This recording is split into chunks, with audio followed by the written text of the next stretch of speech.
12-დღიანი ადმინისტრაციული პატიმრობის შემდეგ ქართული ოცნების დეპუტატის მარიამ ლაშხის საჩურის საფუძველზე დაკავებულმა აქტივისტებმა თათი აფრიამაშვილმა და ლიკა ლორთქიფანიძემ იზოლატორები დატოვეს. პირველი ლიკა ლორთქიფანიძე გათავისუფლდა, რომელსაც იზოლატორთან დედა და მხარდამჭერები დახვდნენ.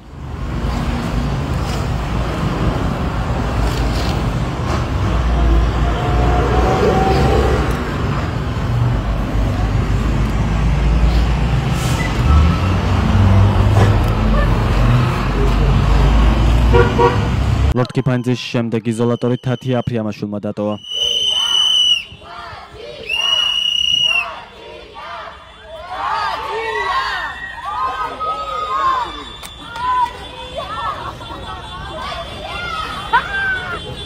ქართული ოცნების დეპუტატმა მარიამ ლაშხმა 3 აქტივისტი ქალის წინააღმდეგ სარჩელი 17 მაისს მომხდარის გამო შეიტანა. ერთ-ერთ კაფეში, სადაც ლაშხი თანმხლებ პირებთან, მათ შორის ბავშვებთან ერთად იმყოფებოდა, აქტივისტები მივიდნენ შეძახილებით თავისუფლება რეჟიმის ტყვებს, არა რუსულ რეჟიმს.